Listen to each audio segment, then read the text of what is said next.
semuanya. Sore. Sore. Apa kabar di Selasa yang menyenangkan ini ya? Ketemu lagi di Indonesia Online Series 02 ya. Ini adalah episode kedua yang dipersembahkan oleh Warna Production tentunya dan didukung oleh kopi pertama kali Warna Stiker dan juga Warna Rental Car ya. Walaupun kita lagi berjauh-jauhan, tapi saya kepengen banget untuk teman-teman yang hadir di sini boleh tolong angkat tangannya, dada-dada dulu biar kita lebih semangat lagi, biar kita lebih intimate lagi ngobrolnya. Apa kabar Ada semuanya? wajah-wajahnya sudah terlihat dan di sore menyenangkan ini kita akan membahas tentang tren barista dan strategi pebisnis kedai kopi di era new normal ya. Pastinya semua yang hadir di sini saya yakin sekali nggak cuma penikmat kopi, nggak cuma konsumen kopi, tapi juga ada beberapa yang memang sudah berani untuk memulai bisnis di bidang kopi ini tentunya ya. Dan pastinya di era new normal ini ada beberapa penyesuaian-penyesuaian agar pelanggan tidak berpaling ke yang lain, strategi-strateginya, dan juga para pengusaha ini juga pastinya akan menghadirkan beberapa menu-menu yang memikat para customer ya. Jadi saya yakin sekali di sini ada pengusaha dan juga ada konsumen, betul ya? Betul? Coba aku pengen cek dulu di sini yang pengusaha kopi mana angkat tangannya? Saya Kak. Ada? Oh, ada. Pengusaha kopi selain Mbak Nelvis ada siapa lagi? Mbak Linda pengusaha atau penikmat kopi? Penikmat ya. Ini ada saya yakin sekali dari segitu banyak yang hadir di sini berarti ada sebagian besar penikmat dan juga ada beberapa yang ingin memulai bisnis kopi dan bahkan sudah menyesuaikan bisnis kopi yang sebelumnya sudah dijalankan dengan kondisi new normal kali ini ya. Dan tentunya ada pembicara yang telah hadir di sore hari ini. Selamat sore Mas Yoyo Hartoyo, CEO founder PT Warna Indonesia. Boleh tolong angkat tangannya dan ke kita semua. Selamat sore. Selamat sore. Ya, dan juga ada Mas Ari Mawarsinto, training koordinator barista. Coba angkat tangannya dan dulu gitu. Ini kalau barista angkat tangannya mesti dua ya, karena bekerja dengan kedua tangannya biasanya ya. Juga ada beda, Mas. Gin, barista kita sore hari ini. Mas Gin, apa kabar? Baik semuanya, alhamdulillah baik. Baik semuanya, alhamdulillah. Nah, senang sekali kita akan mendengarkan insight yang sangat menarik untuk kita simak selama lebih 1,5 jam ke depan. Dan juga pastinya nanti akan ada giveaway bagi teman-teman yang beruntung. Jadi please stay sampai dengan acara selesai dan nantinya juga kita akan memberikan kesempatan untuk teman-teman bertanya kepada narasumber yang hadir di sini ya. Oke, yang pertama saya mau ngajak ngobrol sama Mas Yoyo dulu deh. Untuk pengembangan industri kopi saat ini transisi menuju normal gimana menurut Mas Yoyo? Oke, selamat sore. Assalamualaikum warahmatullahi wabarakatuh. Salam sejahtera buat kita semua. Sebelumnya saya ucapkan terima kasih kepada peserta yang mau hadir dalam acara kita dan sifatnya lebih berbagi pengalaman ya. Saya memperkenalkan dulu, nama saya Yoyo Hartoyo. Sebetulnya bisnis saya adalah event musik dan sekarang memberanikan diri untuk bisnis kopi. Kenapa saya berani bisnis kopi? Karena saya mempelajari dan melihat kondisi pasar kopi di Indonesia. Mungkin saya memberikan beberapa deck untuk teman-teman. Boleh ya, saya memberikan share. Sebentar ya, saya akan tampilkan dulu deck saya. Sebentar. Oke, sudah kelihatan mungkin? Ya, udah kelihatan, Mas. Oke, strategi pemasaran ya. Pertama kali yang kita tampilkan. Kenapa mempunyai strategi pemasaran? Yaitu beberapa faktor adalah yang pertama adalah mengutamakan kualitas produk. Jadi kita nggak boleh takut dengan pasaran yang sudah ada di Indonesia. Jadi seperti Starbucks, ada Bean, sekarang juga ada Mix Coffee. Jadi kita nggak perlu takut kalau intinya kalau kita punya produk yang bagus akan dilihat orang dan akan dinikmati orang ya. Itu yang pertama. Yang kedua, memposisikan dirinya sebagai rumah ketiga. Jadi kalau tempat kita orang suka, selain di rumah sama di kantor, orang akan nyaman main ke tempat kita ya. Itu juga nanti menjadi pembicaraan ke teman-teman kalau seandainya tempat kita enak untuk nongkrong, untuk berbagi informasi sama teman dan lain-lain. Yang ketiga adalah mengenai kepuasan pelanggan. Jadi kalau barang kita dinikmatin sama pelanggan, diberikan ada pesan enak atau mereka mau beli lagi, kita jangan lupa memberikan repost kepuasan pelanggan. Misalnya dengan contoh terima kasih banyak, jangan lupa beli lagi, seperti itulah kondisinya. Yang keempat, inovasi. Jadi kita nggak perlu takut untuk berinovasi. Kan sekarang posisinya lagi pandemi ya, masih terus work to home ya. Jadi kita menggunakan tadinya dengan gelas, terus sekarang menggunakan yang literan dalam bentuk plastik, juga dalam bentuk yang 250, 200, nggak perlu takut. Intinya adalah berinovasi. Seperti itu. Yang kelima adalah pemilihan lokasi. Jadi lokasi itu penting buat kita kalau posisinya si pelanggan, si pembeli kalau mau beli akan dilihat secara jelas dari jalan, terus juga tempatnya tidak terlalu macet, itu penting menurut saya. Yang keenam adalah eksistensi di media sosial. Jadi dengan adanya sekarang media sosial yang sangat luas, bisa dipromosikan di Instagram, di Twitter, Facebook, Google Ads, atau di YouTube ya, seperti itu. Yang ketujuh adalah luncurkan promo untuk momen atau hari tertentu. Misalnya di bulan Juli ini kita bikin promo, contoh adalah birthday surprise ya. Jadi beli 3 dapat 1. Terus juga kita juga tidak hanya promo barang-barang kita, tapi juga kita bikin satu yang namanya minum kopi tebar kebaikan. Dari harga kopi kita donasikan sebotol misalnya Rp1.000 atau Rp500 sebagai contoh. Dan juga kita bikin quote-quote motivasi semangat buat teman-teman. Jadi tidak hanya jualan, tapi kita memberikan quote-quote kepada pemesan atau pembeli kepada kita kasih sesuatu lah, motivasi lah sifatnya kepada para pembeli ya. Itu menurut saya 7 strategi pemasaran yang mungkin saat ini perlu teman-teman tahu, karena ini yang saya jalanin, walaupun saya pemain pemula di kopi, saya baru 1 bulan, tapi dengan 7 ini yang saya gunakan, alhamdulillah kopi saya jalan dengan baik, seperti itu. Berikutnya adalah membuat website atau landing page ya. Jadi kalian kalau emang sini juga mudah membuat landing page atau website, penting karena orang akan buka produk kita. Dan yang terakhir adalah kita bermain di digital media management. Jadi kalau teman-teman punya produk, bisa lewat kita. Kebetulan kita juga bikin baru divisi ini yang membantu untuk UMKM melengkapi data-data sifatnya promosi. Nanti dibikinkan copywriternya seperti apa, mungkin terus desainnya seperti apa, menggunakan apa, warna-warni dan sebagainya. Kita ada divisi baru digital media management. Nanti bisa lebih lanjut dengan Mas Aldi kalau ada yang mau seperti itu. Dan berikutnya adalah kenapa saya juga berani untuk terus mencoba dan tidak pernah capek lelah untuk bikin kopi ini. Karena saya menemukan ada beberapa faktor yang memang pertumbuhan bisnis kopi ini masih menurut saya masih besar di Indonesia ya. Oke, nomor 1 adalah kebiasaan orang Indonesia nongkrong. Jadi sampai sekarang mungkin orang Indonesia nongkrong, rumpi sambil ngopi ya. Jadi ini kebiasaan orang Indonesia yang sampai sekarang tidak bisa hilang. Yang kedua, meningkatnya daya beli konsumen, tumbuhnya kelas menengah, harga RTD itu kopi siap minum di kedai modern yang lebih terjangkau. Yang ketiga adalah dominasi populasi anak muda Indonesia, generasi Z yang menciptakan gaya hidup baru dalam mengonsumsi kopi. Itu.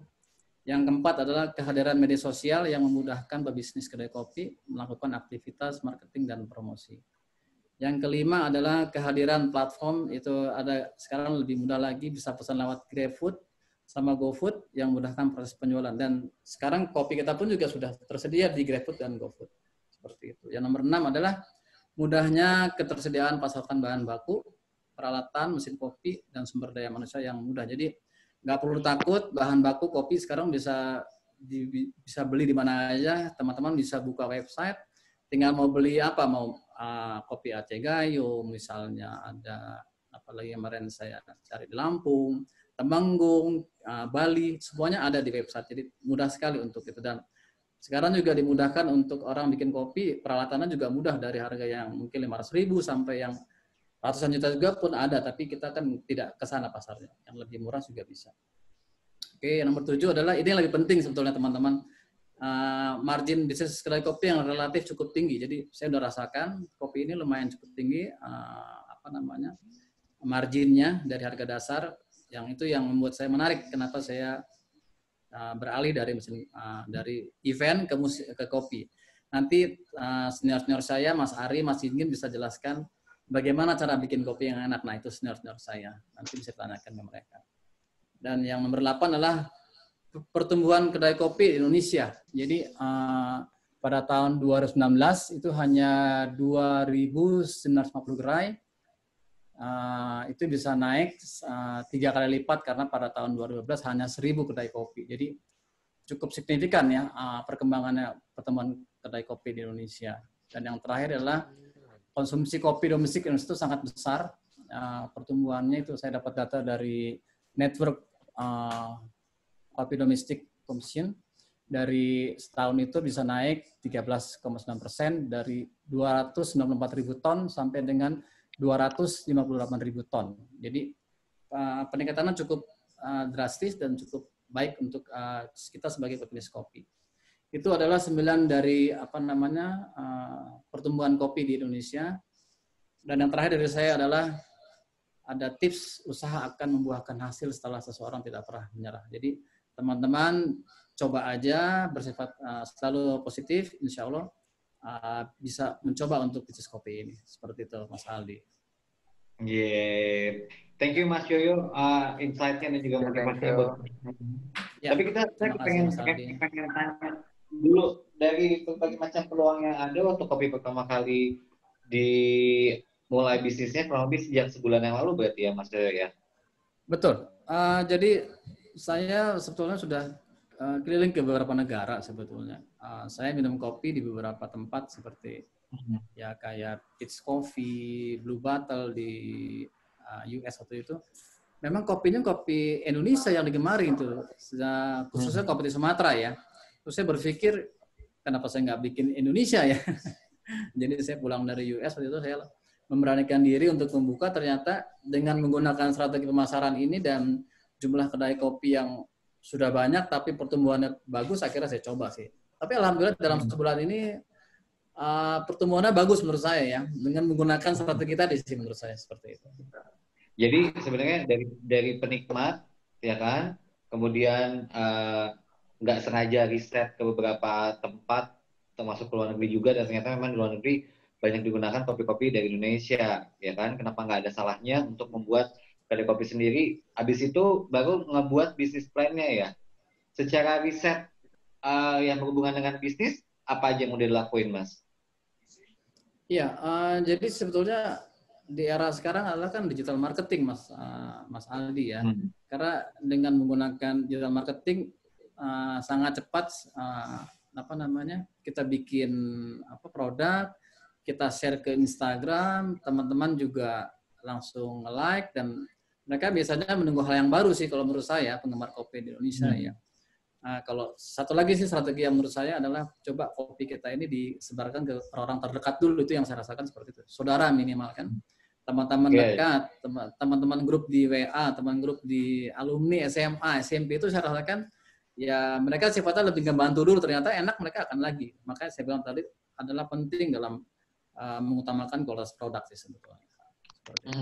Kalau dari segi modal waktu itu ngitung-ngitungnya gimana, Mas? Karena kan memang ada beberapa pengusaha kopi yang memang terbentuk sama idealisme mungkin atau sama budget gitu. Penyelesaian budgetnya waktu itu sampai sejauh mana?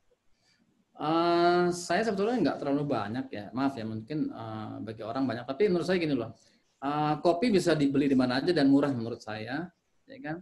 Terus saya juga mudah untuk dilihat.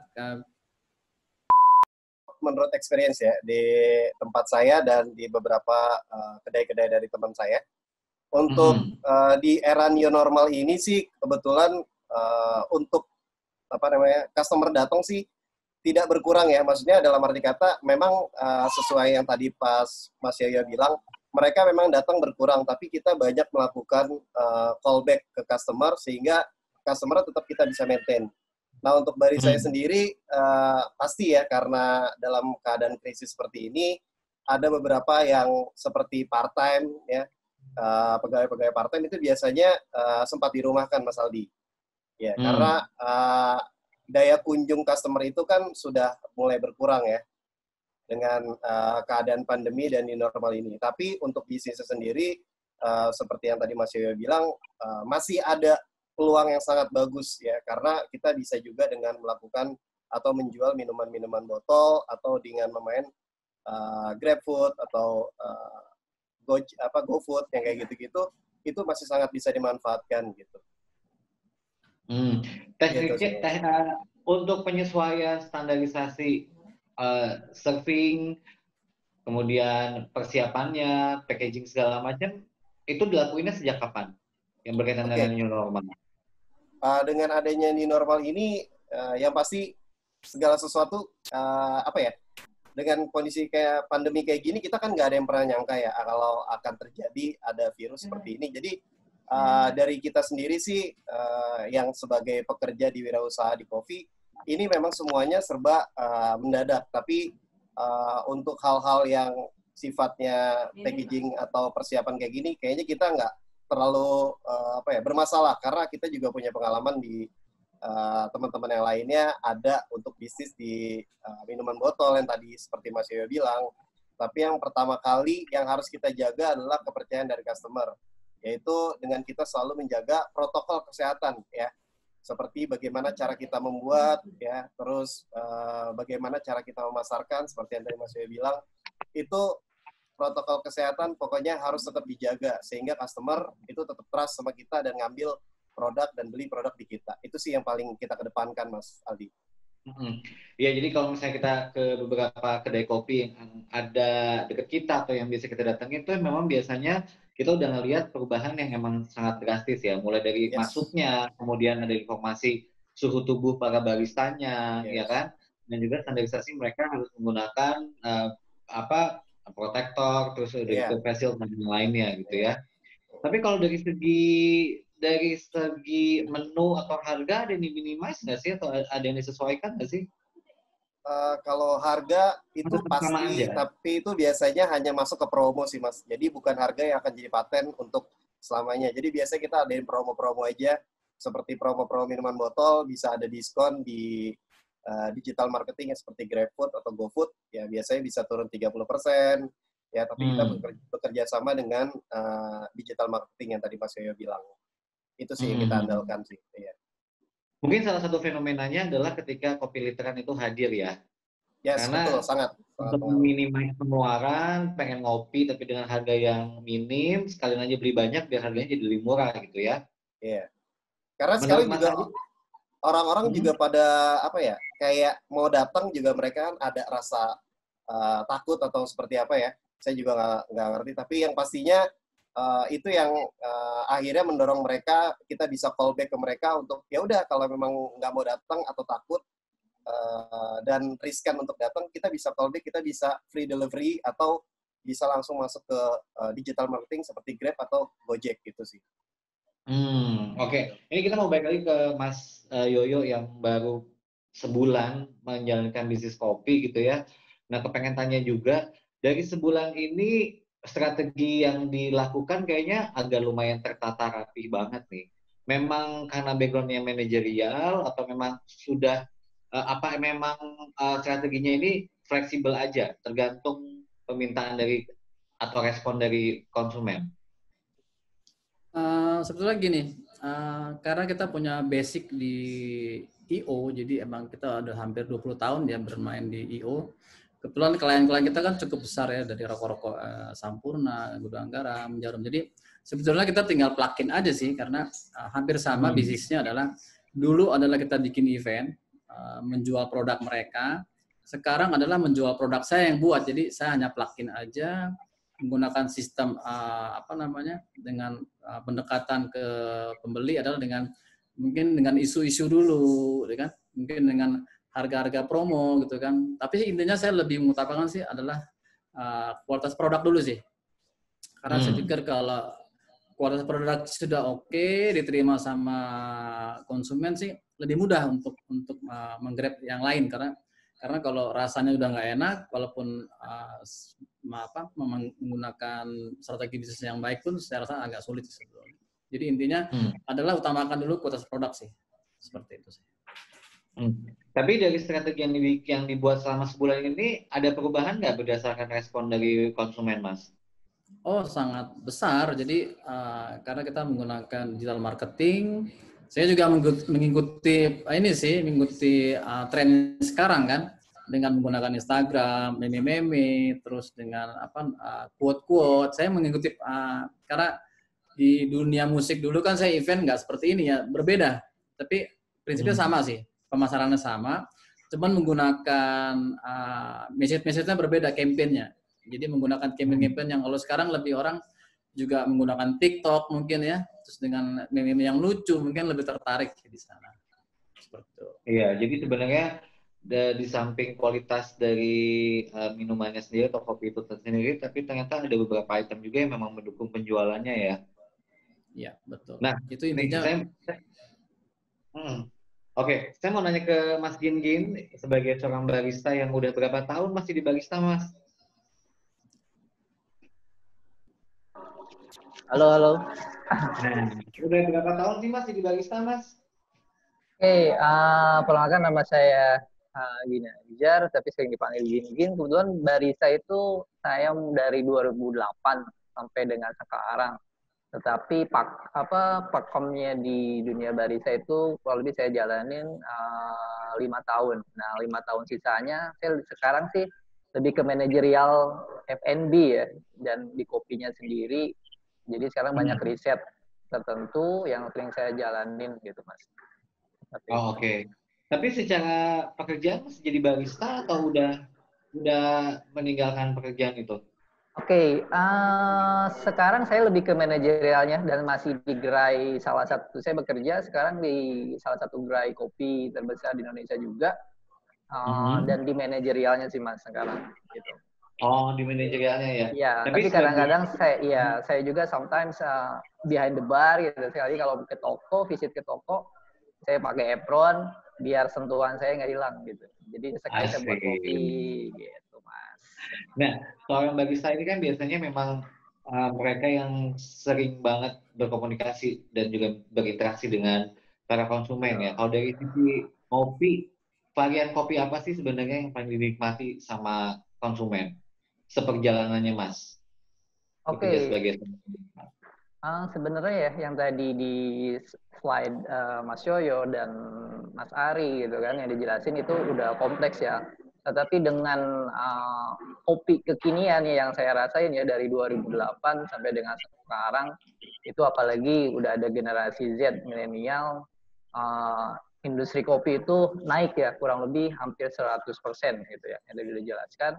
Dan since apalagi tren barista juga menjadi lifestyle semenjak mungkin kita tahu ya semua udah nonton tentang filosofi kopi yang dipanggil Chico Jericho dan Rio Dewanto, sehingga anak-anak muda sekarang tuh lebih suka nongkrong dan sebagainya. Dan untuk menu yang sekarang tuh lebih dinikmati, yang saya dapatin riset secara independen juga pribadi, yaitu kebanyakan sekarang itu orang-orang ya lebih memilih ke kopi susu. Hampir dari 79% itu 44%-nya lebih memilih ke kopi susu dan 36%-nya lebih ke kopi gula aren.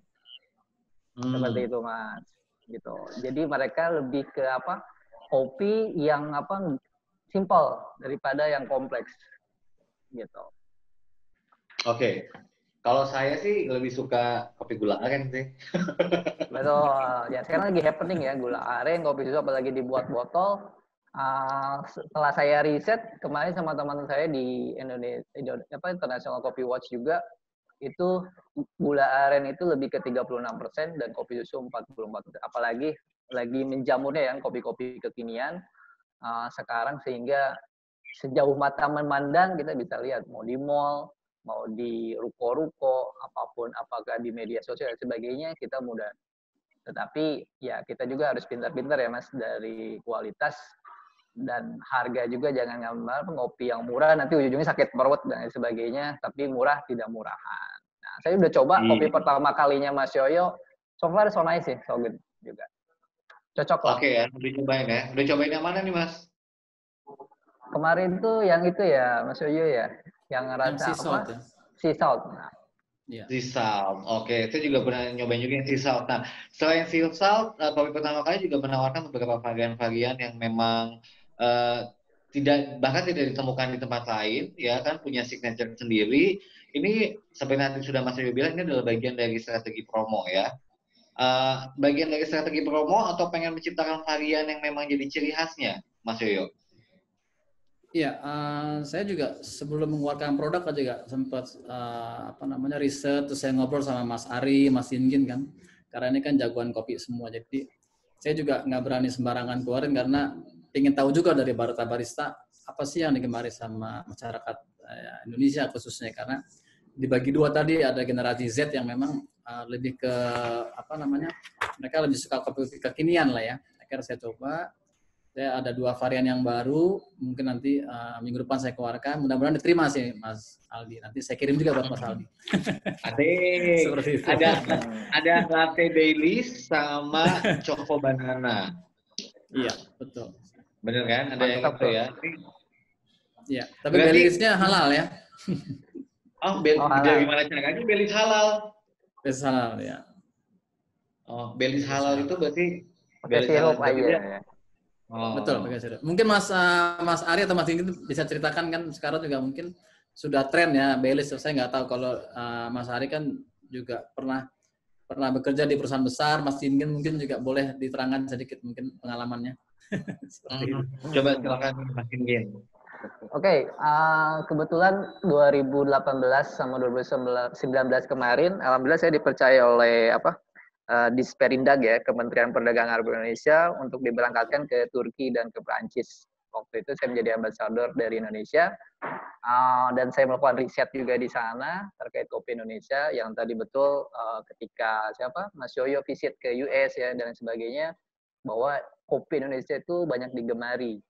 Dan pas saya visit ke sana juga saya bawa kopi di Indonesia bermacam-macam varian, dari Aceh sampai dengan Papua juga banyak digemari juga, beda dengan kopi-kopi yang mereka punya gitu. Dan terkait dengan kopi juga, Indonesia itu punya cita rasa khusus yang lebih fruity ya, karena kan tanah Indonesia itu surga ya, seperti dalam lagu Kus Plus, bahwa setiap kita nanam itu pasti akan jadi dan sebagainya. Jadi kita bisa membuat cita rasa jadi honey, jadi wine dan lain sebagainya. Apalagi di Eropa yang notabene mereka udaranya dingin, pasti kan mereka ingin menghangatkan badan itu, pasti minum bir, alkohol dan sebagainya. Nah, kita ganti dengan kopi yang mirip dengan rasa itu, tetapi ini non alkohol dan 0% itu adalah non alkohol dan pure kopi.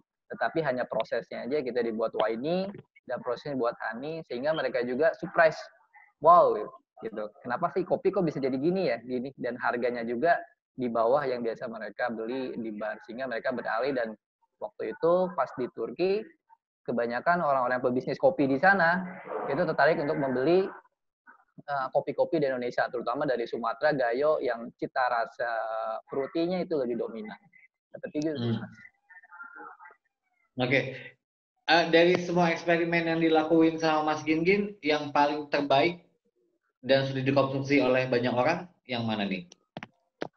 Dari Gayo sih. Gayo sama Sumatera itu lebih cocok sih kalau untuk dibuat Gayo wine ya? Iya. Oke. Terus Mas Gingin kapan lagi bikin? Mau dong? Boleh.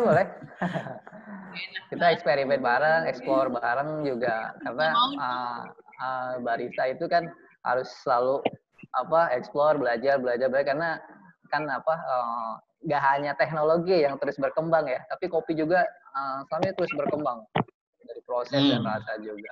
Makanya kita bangga harus jadi orang Indonesia, karena waktu itu kopi Indonesia juga waktu Barista Championship di Toronto itu juara kedua, beans-nya itu dari Pengalengan, Jawa Barat. Ya. Jadi si barisanya memakai beans dari Jawa Barat waktu itu. Dan sebenarnya dari tahun ke tahun Indonesia juga udah punya event coffee, ya kan? Iya. Salah satunya mungkin ada Indonesia Coffee Week yang ngeberangkatin para barista untuk ikutan lomba di luar negeri, dan itu juara-juaranya juga bagus-bagus banget tentunya, ya. Iya. Nah, kalau dari Mas Ari, Mas Ari ini ngajar atau punya sekolah atau gimana nih Mas? Koordinator. Oke, untuk sekarang sih kegiatannya ngajar di salah satu perusahaan kopi terbesar juga di Indonesia ya. Untuk sebagai trainer pastinya, dan itu kita ngajar dari soft skill sama hard skill. Yang pastinya sih kalau untuk jadi barista kita lebih dominan hard skill ya. Jadi untuk soft skill paling itu hanya untuk service lah. Nah, untuk yang lainnya di tahun 2019 kemarin saya sempat ngajar juga di salah satu university di Universitas Pelita Harapan UPH. Nah, itu sebagai dosen eksternal, di mana kita di sana juga ngajar tentang coffee lab. Jadi dari hulu sampai hilir kita ajarin mereka, dan kita masuk satu SKS di materinya mereka. Gitu, wow, satu SKS serius yes, itu ya ternyata. Kita masuk. Yes, di F&B-nya hospitality kita masuk satu SKS. Harusnya sih tahun ini kita masih ngajar lagi sih. Ya, sorry. Responnya bagus banget nggak yang ikutan kelasnya? Yang ikut untuk kelasnya itu kita wajib sih untuk yang semua di hospitality-nya di UPH itu wajib. Tapi untuk kondisi new normal seperti ini, apakah ada adjustment atau penyesuaian khusus gitu mengenai entah itu dari kurikulumnya, entah itu dari materinya gitu, Mas? Untuk di salah satu perusahaan yang saya kerja sekarang sih kita masih tetap berjalan ya. Untuk kurikulumnya kita biasanya refresh saja ke barista-barista yang sudah in-store. Tapi untuk barista-barista yang baru kita tetap lakukan training ya, sama seperti training basic barista. Itu bisa via Zoom ya, sama seperti ini. Sama paling beberapa praktikal yang kita lakukan di store, tapi dengan mengurangi jumlah barista trainingnya. Jadi biasanya kita bagi 2 aja. Jadi jangan terlalu banyak. Biasanya sih di bawah 5 orang. Biasanya saya sama 3 barista. Dan nanti sorenya lagi, pagi 3 barista sama saya, sorenya nanti 3 barista dengan saya. Dan untuk di responnya masih bagus, hanya jumlahnya dibatasin aja sekarang ya. Iya, responnya masih bagus, cuma hanya jumlahnya dibatasi aja. Gitu. Oke. Menarik sekali nih 3 pembicara dengan latar belakang dan juga pengalaman yang berbeda. Kita kepengen langsung aja buka Q&A buat teman-teman semuanya yang kepengen tanya ya. Ketiga narasumber ini silahkan angkat tangannya, atau misalnya teman-teman bisa ngetik aja di kolom chat ya. Pertanyaannya apa dan juga bertanya ke siapa. Nanti kita juga bagi-bagi hadiah ya. Di sore hari ini kita kan ada hadiah. Sebentar, mau ngeliat contohnya dulu nih hadiahnya apa ya. Hadiahnya adalah, nah ini ya, hadiahnya, aduh sebentar, mana ya hadiahnya ya. Oke, kita ada giveaway 3 botol latte Baileys ya.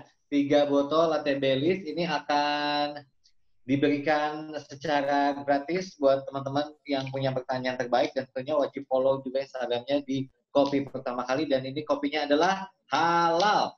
Bener ya? Wow. Halal. Betul.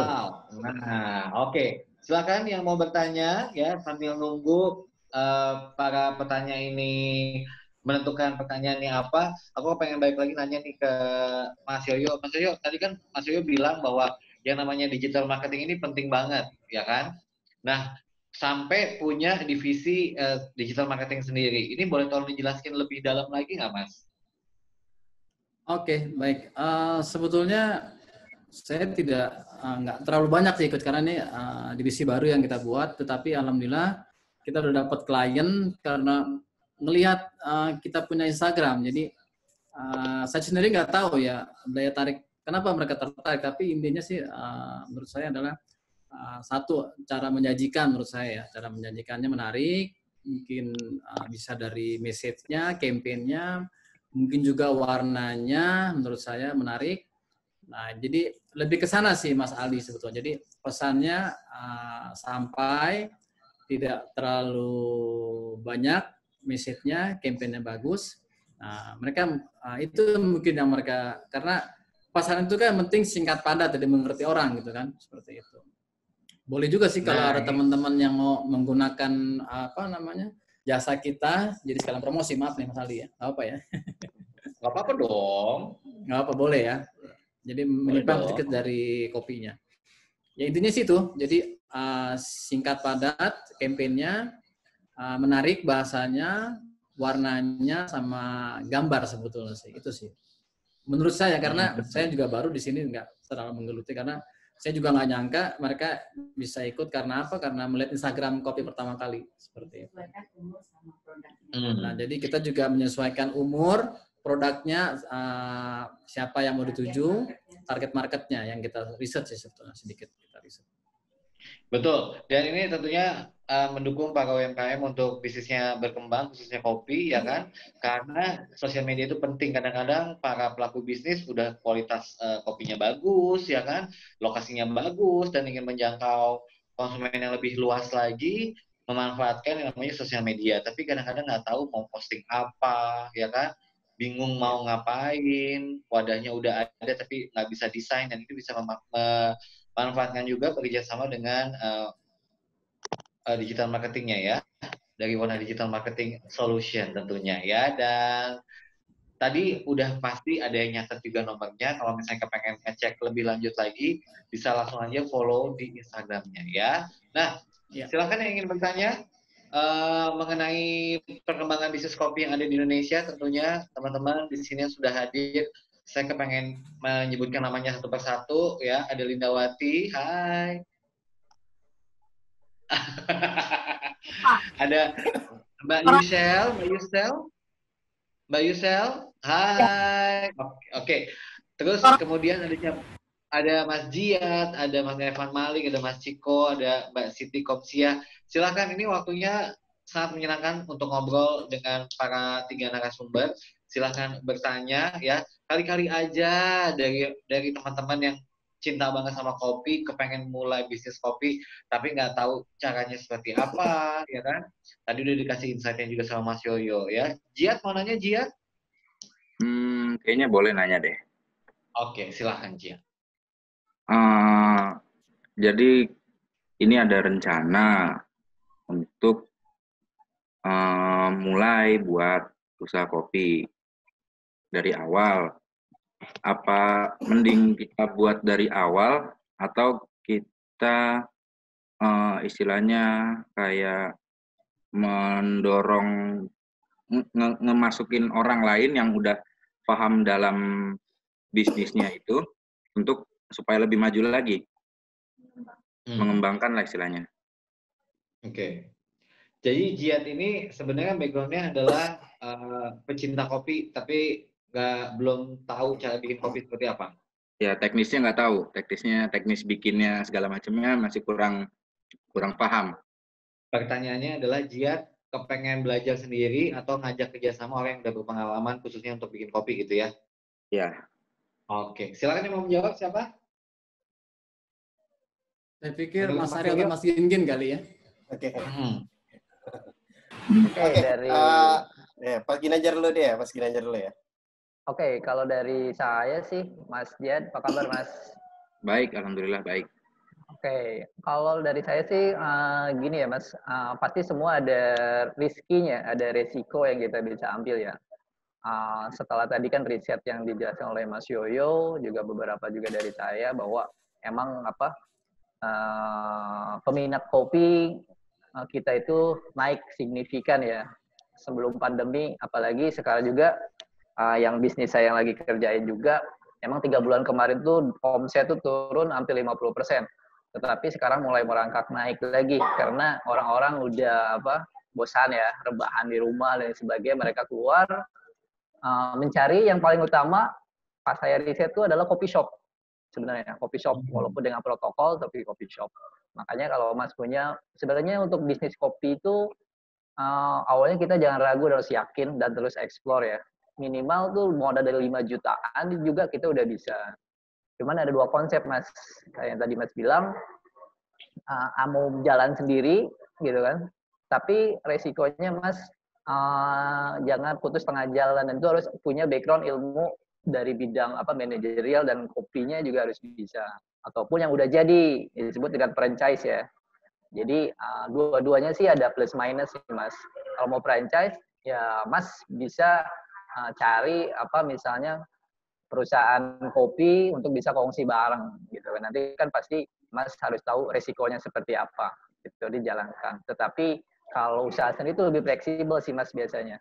Tapi kalau untuk franchise Mas akan terikat. Itu sih so far Mas. Semoga dapat membantu. Terima kasih. Jadi gini loh, maksudnya saya nambahin lagi ya, tadi kan waktu itu udah sempat untuk ngelola sendiri.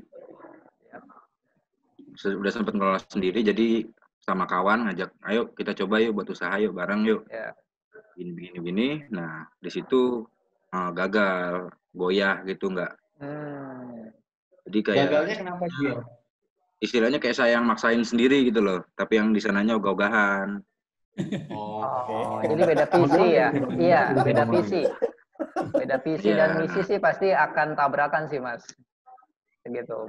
Harus satu visi dan misi. Jadi maju bareng, gagal bareng. Biasanya sih gitu. Kita juga pernah maksudnya untuk coba-coba bikin usaha kopi, ya kalau kita nggak yakin sih pasti di tengah jalan kita akan vakum dan bahkan mundur gitu. Dan selesai. Tapi kalau kita yakin akan terus. Cuman kita harus pinter-pinter Mas zaman sekarang. Mas nih cari marketnya apa? Apakah segmen A, B, atau C gitu Mas. Kalau saya boleh ngasih masukan sih Mas, untuk segmen A, B, sama A itu kita udah ada ya. Kayak mungkin ada Starbucks, Nescoffee, dan sebagainya. Tapi untuk segmen C, kita masih kurang. Nah, Mas bisa ngambil segmen C. Kalau segmen C itu BA pasti dapat, Mas. Tapi kalau kita main segmen A, B dan C belum tentu dapat. Jadi, Mas, karena modal kopi itu marginnya betul tadi kata Mas Yojo sangat tinggi. Yang kita jual kopi dia 20 ribuan, kita pasti dapat untung margin 40% laba gitu, Mas. Secara netnya. Gitu, Mas. Jadi, Mas harus pintar cari segmennya dulu marketnya. Mau market yang mana nih, C, B, atau A. Nah, tadi kan itu kan yang pertama, yang saya bilang pertama. Nah, yang kedua ini yang baru saya memulai. Itu jadi ada punya teman saya, itu sedang vakum. Ya. Jadi tidak bergerak dan kemungkinan besar itu akan tutup karena ada masalah internalnya. Oke. Jadi istilahnya kira-kira kalau saya mulai dari situ, istilahnya saya nyuntikin dana ke sana, dan ya membantu nge-manage semuanya segala macam, apakah kemungkinannya kira-kira oke? Ya, itu masalahnya apa di tengah jalan? Ya, mungkin boleh saya nambahkan Mas Ari. Oke, silakan. Selamat sore Mas Dian. Thank you udah bergabung ya. Kalau saya mungkin sama Mas Diat nih ya. Mungkin kita beda nekat aja sebetulnya. Jadi gini, kalau boleh saran Mas Diat, coba aja sendiri. Karena saya mau bagi sama Mas Diat ya. Coba sendiri, Mas Diat beli kopi. Saya sarankan kopi yang simple, banyak di mungkin Aceh Gayo. Mas Diat coba dengan menggunakan gula aren, dengan susu creamer, dengan susu biasa. Mas Diat bisa lihat di YouTube. Coba dan coba lagi Mas Diat. Saya yakin, suatu saat nanti Mas Diat coba, pertama mungkin nggak enak, dibikin kedua, ketiga, keempat, kelima. Saya yakin di botol kelima, keenam pasti akan enak. Saya yakin, karena saya akan coba. Saya coba seperti itu Mas Diat. Itu dulu menurut saya. Kalau tadi Mas Gen bilang memang kita mainnya sektor C, emang iya, karena yang dia udah ada Starbucks dan lain-lain ya, karena itu cukup modal besar. Karena saya juga mencoba juga sebetulnya modalnya nggak besar, tapi modal nekat aja. Coba dan coba, akhirnya alhamdulillah saya menggunakan botol sendiri, saya bikin stiker desain sendiri, saya distribusin sendiri antar teman-teman dulu, saudara-saudara saya. Tapi dengan kondisi tadi, sebelum Mas Diat sebarkan atau berikan ke teman-teman, yakinkan bahwa itu enak dulu, seperti itu. Saya yakin kalau enak pasti, minimal kalau teman kan beli ulang nih kan. Nah, setelah selesai tahap pertama, mungkin tahap kedua baru Mas Dian belajar membuat HPP, harga pokoknya berapa, ya kan? Nanti Mas Dian pintar sendiri kok menurut saya. Kalau selama ini Anda tidak coba dan tidak mulai, akan pernah tahu menurut saya. gitu. Jadi menurut saya sih, pendapat saya pribadi, Mas Jiyad punya uang sedikit, coba, apalagi Mas Jiyad penggemar kopi, dia sudah tahu kopi yang enak mana yang enggak. Menurut saya seperti itu. Seperti itu Mas Jiyad. Mungkin Mas Ari mau nambahkan ya. Oke. Nah, mau nanya dong, Mas Ya, Jiyad, silakan. yang kopi yang temennya itu brandnya maksudnya gini, kenapa maksudnya gini, sebabnya dia tutup itu kenapa? Karena pelanggannya nggak rame kah? Atau rasanya gimana, itu harus tahu. Kalau misalnya kalau mau perpanjang, mau rapiin di sana, mau suntik dana, takutnya brandnya itu nggak bagus, jadi cuma itu sih. Kalau dari visinya si kawan itu yang punya tempat itu, visinya bagus, segala macamnya semua oke, pelanggannya juga ada, dan sekarang kan posisi tutup karena kemarin ini pandemi ini. Nah itu sudah banyak yang nyari. Nah ini setahu saya sih ada terbentur masalah internalnya. Oke, tapi berarti sebenarnya dari respon konsumennya tidak ada masalah, hanya mismanagement aja ya. Oh, oke. Kalau ngomongin soal manajemen gitu, dari sisi Mas Ari, di training juga nggak sih para mereka-mereka ini pengusaha kopi, Mas? Kalau untuk manajemen sih di basic barista pasti nggak ada ya Mas, tapi untuk di level manager itu pasti ada. Jadi tentang perhitungan profit and loss ya, terus penyimpanan barang, terus estimasi barang, itu semuanya pasti dijelaskan ya. Nah sesuai yang tadi Mas Yoyo bilang ya, pasti seperti Mas Jiyad ini, kalau saya menyarankan adalah kalau kita mau jual sesuatu kepada orang lain gitu ya, saya sih belajarnya adalah kita harus tahu dulu harapan orang-orang itu seperti apa sih, tentang kopi itu seperti apa. Itu yang harus kita ambil dulu. Nah, sebagai pebisnis awal gitu ya, saya juga ada usaha kecil tapi nggak intens gitu ya. Yang pertama saya lakuin adalah, saya mau tahu nih di kalangan sekitaran saya ini, sukanya nih kopi yang seperti apa sih. Terus tempatnya seperti apa. Ya, ambience-nya seperti apa, itu kita pelajari dulu, karena setiap orang yang mau beli produk kita, itu pasti punya harapan.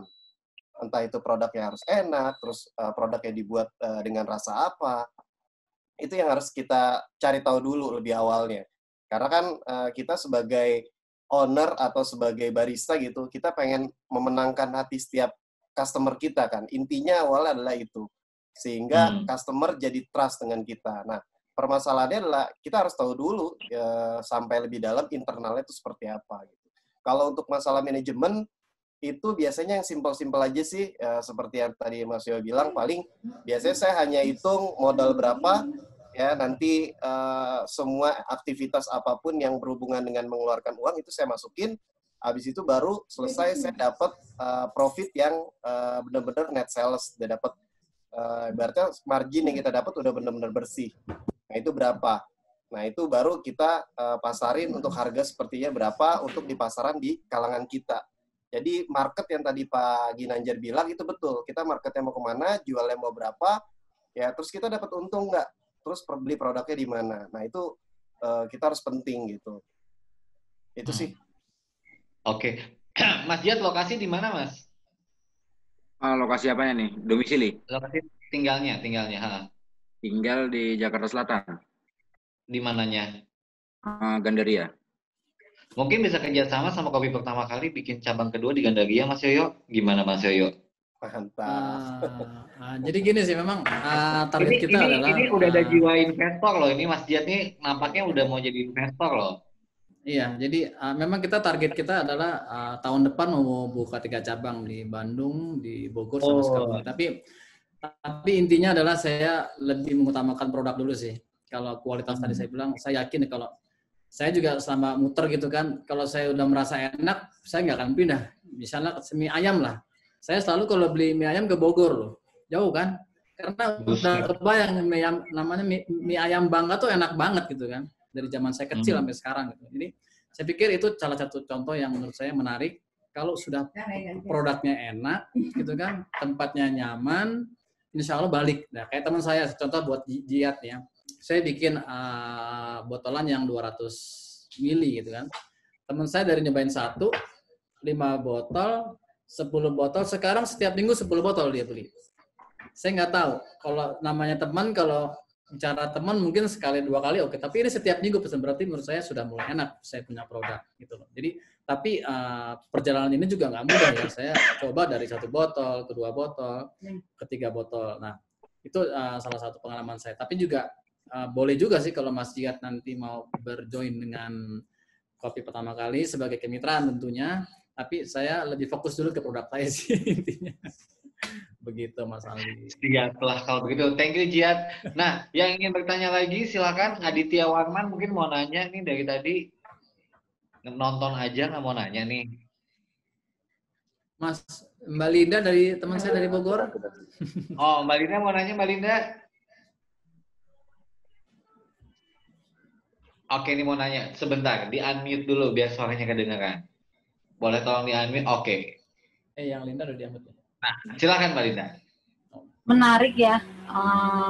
Saya sih tertarik yang ini bisnis kopi ini. Terus kalau kebetulan kan ini studio nih udah buka gitu loh. Saya sih ada kepingin sebenarnya buat di Bogor. Kebetulan saya ada di Bogor. Nah, sama tadi kayak yang itu tuh untuk memulainya gitu. Nah, untuk sales marketingnya itu gimana ya kalau udah buat kopi itu? Oke. Dari sisi marketingnya berarti Mbak Linda ya? Mbak Linda? Ya. Oh iya, dari sisi marketingnya berarti ya? Sisi marketingnya, maksudnya kalau kita udah buat produk tuh untuk marketingnya gimana gitu? Oke. Siapa yang mau menjawab ini Mas Yoyo? Silakan. Tadi sebenarnya mungkin Mas Gingin lebih expert ya, karena saya pemain baru kan. Mas Ari sama Mas Gingin paling mau nambahkan. Oke. Selamat sore Mbak Linda. Oke, untuk dari marketing ya, marketing kopi. Mbak Linda ini baru mulai usaha apa sudah mulai gitu? Belum sih. Oh belum. Oke, tapi punya cita-cita ingin memulai ya, karena lihat bisnis kopi yang menjanjikan gitu ya. Itu ya? Halo? Iya, sepertinya begitu Mas. Oke. Jadi gini Mbak, sebenarnya sih kalau dari segi marketingnya gini ya, adalah yang pertama sekarang kan udah zaman milenial ya, udah zaman serba digital. Digital marketing adalah salah satu platform yang benar-benar harus kita tekuni. Bahkan tadi kan kalau emang kita nggak mau capek, bahkan Mas Yoyo juga udah menyediakan maksudnya sebagai jasanya ya. Jadi biar nggak monoton gitu. Kalau kita nggak punya konten dan sebagainya kan, kita punya media YouTube, bahkan dari sekarang TikTok, Instagram dan sebagainya itu menjadi sarana untuk menjadi marketing. Bahkan di tempat perusahaan yang saya sedang bekerja juga tidak henti-hentinya menggunakan platform tersebut. Gitu kan, bahwa kita setiap minggu ada flash sale bersama Tokopedia, juga bersama Gojek dan GoFood, jadi bentuk kemitraan. Tapi untuk pemain awal sih biasanya cukup dengan melakukan Instagram dan Facebook sih, kita cek teman Facebook kita ada berapa, Instagram kita ada berapa, juga WhatsApp. Kita blast tiap hari dengan menu kayak Mas Yoyo lakuin, itu ya pasti di tengah-tengah mungkin ada yang bosan di blast dan sebagainya, bahkan ada yang di reject, bahkan yang di blacklist. Itu adalah salah satu resiko. Tetapi biasanya saya pernah jadi salesman juga, 1 nolak, 2 kali nolak, 3 kali itu pasti penasaran dan ingin mencoba. Itu sih Mbak, seperti itu. Coba mulai ya. Iya. Kalau Mbak Linda tipe kalau orang yang belanja di tempat kopi yang sama atau suka nyoba-nyoba? Nyoba-nyoba. Jadi hari ini nyobain kopi A, kemudian besok nyobain kopi B gitu ya? Kalau sebelumnya, ini kan sekarang pas kebetulan ada pandemi gini ya. Kalau sebelumnya kan biasanya kita ibu-ibu kan suka ada arisan gitu. Kita tuh ke tempat-tempat ini kan kumpul. Oh, biasanya ngumpul sama ibu-ibu ya. Tapi sebenarnya kalau dari sisi market, menurut saya tuh ibu-ibu tuh market yang menjanjikan banget loh, Mbak. Iya. Iya kan? Tapi sekarang lagi pandemi ini nih. Oke, tapi tetap kepengen nyoba bisnis kopi, Mbak Linda. Karena kemarin kebetulan anak saya sih sebenarnya yang gitu tuh. Karena anak saya kan udah besar tuh kan, laki-laki. Nah dia tuh yang kepingin juga, maksudnya pingin belajar kayak barista gitu tuh. Di mana ya Mbak bisa mau belajar gitu? Oke, domisili di mana Mbak? Bogor ya? Oke, mungkin dari Mas Ginggi atau Mas Ari bisa ngasih rekomendasi nih kalau misalnya saudaranya atau temennya atau anaknya pengen belajar jadi barista di Bogor, di mana yang paling gampang ya? Tuh, kalau di Bogor saya nggak tahu, mungkin pagi aja dah. Kalau di Bogor saya sih belum terlalu tahu ya untuk belajar. Tapi kalau untuk di Jakarta itu pasti udah banyak banget Mas Aldi. Sudah banyak banget yang kursusnya biasanya 3-5 hari. Itu biasanya budgetnya ya lumayan ya. Sekarang jadi barista itu budgetnya lumayan. Itu bisa sekitar 4 juta sampai 7 juta. Gitu. Tapi lumayan mahal, memang spend-nya lumayan mahal itu sih. 3 juta sampai berapa tadi? 7 juta ya? 4 juta, ya. 3 sampai 7 juta. 3 sampai 7 juta? Iya, sekarang ada ABCD, banyak ya. Sekarang terus ada First Crack.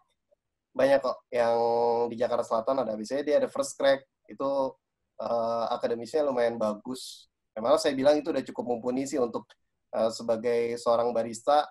Bisa dibilang handal, saya yakin bisa sih. Kalau berapa lama sih Mas belajarnya Mas? Course-nya Mas? Gimana Mas Aldi? Kursus itu tadi 3-5 hari Mas. Oh, sebentar ya sebenarnya ya? Iya. Tapi aplikasi. Oke. 3-5 hari, tapi yang penting adalah kemampuan diri sendiri juga harus tetap di-upgrade ya. Karena kan ini course ya. Hanya sebentar, tapi skill-nya harus terus diasah ya. Iya. Mungkin masukan untuk Bu Linda, kalau memang anaknya suka dan menggeluti atau passion ya di bidang barista, so pasti orang-orang yang punya passion ini lebih mudah untuk mempelajari apapun yang diserap oleh dirinya. Ketimbang orang-orang yang ya sebenarnya dia nggak mau, hanya coba-coba aja. Agak sulit sih biasanya. Jadi untuk passion itu yang bangun ya hanya dirinya sendiri yang bisa ngebangun. Kalau memang dia ngerasa dia mau dan seneng, ya nggak salah sih untuk spend segitu sih menurut saya. Karena nanti hasilnya akan kita dapetin juga di belakang. Betul. Mungkin nanti suatu saat bisa kenalan sama Jia, bikin usaha kopi bareng ya. Iya, betul. Oke. Siapa lagi yang ingin bertanya? Kita ada hadiah buat penanya yang bagus pertanyaannya. Aditya Warman, Bu Yeti, silakan Bu Yeti. Ada yang mau nanya Bu Yeti? Mau nanya dong. Oh, oke. Bu Yeti dulu, habis itu ke Adit ya, 2 penanya terakhir ya. Silakan Bu Yeti. Boleh. Atas kesempatannya. Saya Yeti dari daerah Jakarta Timur, Pramuka. Ingin nanyakan, untuk selama ini kan sudah mau bikin nih usaha kopi ya. Udah ada juga. Tapi maju mundur nih, karena untuk kayaknya kan punya resep sendiri ya, masing-masing kopi. Kira-kira kalau bikin espresso itu, sebaiknya berapa komposisinya sih, berapa Arabica atau berapa yang Robusta gitu, ada ketentuan khusus supaya kopinya tuh terasa beda dengan yang lainnya. Kebetulan saya pernah kursus barista juga, tapi maaf saya yang gratis ya, di BPLK Bekasi. Jadi saya untuk resepnya sendiri belum tahu yang enaknya tuh apa. Mungkin para pakar di sini bisa kasih masukan gitu. Terima kasih. Oke. Sore Bu Yeti. Ya. Saya coba bantu ya. Bu Yeti, untuk masalah kopi sendiri, seperti yang tadi saya bilang ya, masalah rasa itu kan preference ya. Tapi kalau kita ngomongin espresso, otomatis kita harus punya beans yang punya body, atau kita bilangnya body atau kekentalan ada kopi ya. Jadi rasa kopinya tuh lebih strong. Karena kita maunya bikinnya adalah espresso. Espresso itu kan liquidnya kurang lebih adalah 30-35 mili. Jadi kita harus betul-betul dapetin body yang cukup. Karena nanti akan dicampur susu, ya, terus dicampur dengan sirup. Jadi kita harus punya beans yang punya strong lah, ibaratnya bodinya kuat. biasanya sih tadi yang seperti Mas Yoyo bilang ya, di Indonesia itu banyak sekali kopi yang punya bodi kuat ya. Terutama tadi Mas Yoyo bilang Sumatera. Sumatera kita bisa pakai Aceh Gayo, terus kita juga bisa pakai Toraja, sama kita juga bisa pakai Lampung, Robusta. Jadi biasanya untuk espresso itu sih kalau untuk budget yang low ya, biasanya saya sering pakainya adalah Robusta dan Arabica. 30 Robusta dan 70% Arabica. Atau dibalik, 70%-nya Arabica, 7% Robusta atau Arabicanya 30. Itu bisa. Nah, sekarang juga banyak tempat-tempat kopi. Sekarang kalau misalnya Bu Yeti mau datang ke Pasar Santa, Ciracas, itu biasanya mereka sudah punya house blend atau untuk espresso sendiri. Harganya sekitar 70-100 ribu itu 1 kilo. Kalau yang saya pernah beli, itu ada di Pasar Santa itu, Ibu bisa datang ke sana, itu ada campuran 3 beans untuk espresso, yaitu Aceh Gayo, Toraja, sama Lampung. Itu bisa jadi referensi sih untuk Bu Yeti. Nanti tinggal dikombin sama produk campurannya, seperti powder, susu, sama sirup. Nanti kekuatan kopinya seperti apa. Jadi harus lakuin sampling dulu, Bu Yeti. Kira-kira kopinya nih masih oke nggak, bodinya masih terasa nggak, rasa kopinya masih berasa gitu. Itu harus tetap sampling. Jadi kita coba bikin sampling. Supaya nanti tadi Mas Yoyo bilang dari H1 sampai ke 6 kita bisa dapetin the best product, dan itu bisa jadi resepi kita sendiri. Itu bisa dicampur sendiri gitu. Oke. Gitu. Itu tips starter pack-nya, harus beli apa yang itemnya ya. Mudah-mudahan tadi tercatat dengan baik ya, Bu Yeti ya. Sukses buat usahanya. Ditunggu nanti namanya apa, kedai kopinya.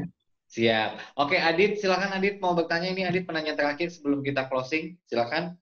Ya, Assalamualaikum semuanya. Waalaikumsalam. Jadi yang mau ditanyain di sini tuh mungkin dari Mas Diat sama Ibu Lindawati tuh hampir sama ya. Pengen bikin juga. Saya ini penikmat ya, penikmat kopi. Ya mungkin kalau dataran Jawa nih, hampir saya udah keliling Jawa lah ya buat nyoba-nyoba beberapa kopi shop di daerah Jawa, terutama Jawa Timur ke sana. Terus sampai di Jakarta, saya balik di perantauan itu, saya pengen coba nih bikin tempat kopi, karena kan nggak mungkin saya, kopi di daerah Kediri itu enak, saya pengen ke sana kan nggak mungkin. Jadi saya pengen bikin tuh di Jakarta aja lah. Kebetulan saya mau bikin ini bertiga sama teman saya. Kita udah rancang RAB segala macam udah. Cuman kalau saya pribadi kendala di sini tuh untuk buka suatu kedai kopi, menu andalan dari suatu tempat itu penting nggak sih? Contoh misalnya, kalau di kopi ini menu andalannya kopi ini loh, tempat kopinya. Gitu. Itu penting nggak sih buat punya satu menu andalan gitu, yang masterpiece buat jadi daya tarik. Itu sih. Oke. Kalau Mas Adit suka kopinya kopi apa? Biasanya mengkonsumsi apa? Gayo wine sih. Apa? Iya. Gayo wine udah paling the best, udah enak. Oke. Iya. Kelihatan dari cara ngomongnya Mas Adit ya. Kayak wine parah. Oke. Menurut Mas Ari, Mas Gingin, Mas Yoyo, penting nggak sih sebenarnya sebuah kedai kopi ini punya signature menu andalan? Iya, signature dish lah ya. Oke, mungkin saya pertama nih, nanti senior-senior saya akan sampaikan. Jadi menurut saya penting banget ya, karena kalau sekarang kan gerai kopi yang saya baca tahun 2020 udah hampir 3.000 gerai kopi. Sebenarnya semua hampir sama sih rasanya kan, tergantung daripada meracik ya. Tapi cuman yang saya bikin produk ini, benar kata Mas Adit, perlu kalau menurut saya perlu adanya satu yang menonjol, yang punya satu yang prime lah ya, yang masterpiece lah ya. Perlu, karena begitu nanti sudah punya satu produk unggulan, berikutnya akan mudah menurut saya datang ke tempat Mas Adit. Kalau Mas Adit rencananya buka kan, katakanlah misalnya latte-nya Mas Adit punya enak banget gitu kan, udah pasti orang akan datang. Dan Mas Adit tinggal gampang mengembangkan diversifikasi produk-produk yang lain menurut saya. Jadi menurut saya sih penting ya, seperti itu. Mungkin Mas Gingin yang senior lah ya, Mas Ari. Oke, apa kabar Mas Adit? Alhamdulillah baik. Oke, kayaknya ini ya, kopiholik banget ya. Insya Allah, amin. Oke. Sama sih jawabannya, apalagi saya yang berkecimpung di dunia kopi, bahwa signature kopi itu emang dalam satu konsep perusahaan ataupun kedai kopi, baik yang low budget maupun yang udah royal budget juga, itu sangat paling penting signature itu sebagai brand awareness, Mas. Jadi sebagai brand awareness untuk meningkatkan si market atau si customer, bahwa ini gue paling suka nih kopi di tempat ini tuh karena ada ininya dan ininya, sehingga ketika the power of mouth, lisan ke lisan, mulut ke mulut, orang-orang pasti akan mendatangi coffee shop tersebut. Gitu. Tentunya nanti akan bisa dieksplor lagi dengan beberapa menu andalan ke seasonal gitu kan, ke musiman, apalagi musim dari summer ataupun pas winter, itu biasanya kalau coffee shop yang udah mid high itu biasanya mereka buat, tetapi tetap ada satu menu andalan yang mereka tonjolkan, dan itu apalagi di era pandemi ini ya, mereka selalu diinfoin di digital marketing juga, baik di medsos ataupun di platform-platform lain. Jadi sangat penting banget sih Mas untuk brand awareness itu sih. Ya, mudah-mudahan Mas Adit dan kedua temannya menemukan sinergi yang sangat menyenangkan supaya bisnis kopinya lancar ya Mas Adit. Ya, kita bikin dalgona Amer. Oh.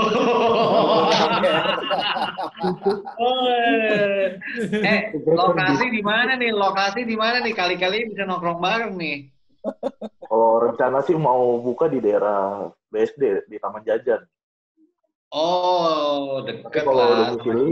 Kalau domisili di Senayan, di Kota Senayan. Oke banget nih. Jadi tadi ininya jangan disebutin. Nanti kalau disebutin dicolong sama Mas Yoyo, lo bikin sendiri lo Mas Yoyo. Nggak apa-apa. Amer tuh banyak jenisnya. Oke, Dalgona Amer ya. Datang ya. Oke lah, baiklah. Nah, senang sekali katanya bisa apa? Datang ya. Oke, datang.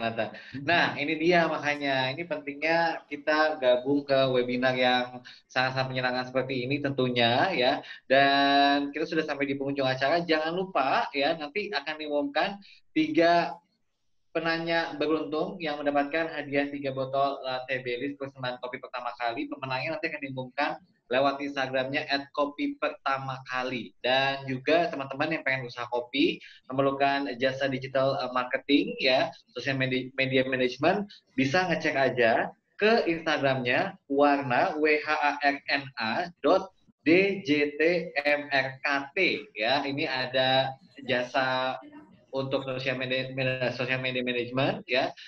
Coba kita tampilkan. Nah, ini dia nih. Silahkan ngecek ke sini, ini pastinya akan menunjang sekali perkembangan bisnis dari teman-teman semua yang ingin membuka coffee shop atau usaha-usaha lainnya ya. Dan kalau misalnya ingin memberikan ide topik-topik apa saja yang akan diangkat di Indonesia Online Series ya, silahkan aja ngecek di Instagramnya @warna_production ya. Terima kasih sekali lagi untuk para narasumber yang hadir, Mas Ari, Mas Gin, Mas Yoyo. Sukses, sehat, bahagia selalu teman-teman di sini ya. Sampai ketemu lagi. Ya, thank you. Sampai ketemu lagi di episode ketiga di Indonesia Online Series. Thank you semuanya. Terima Thank you kasih. semuanya. Assalamualaikum warahmatullahi Sehat wabarakatuh. semua. Sahabat hebat.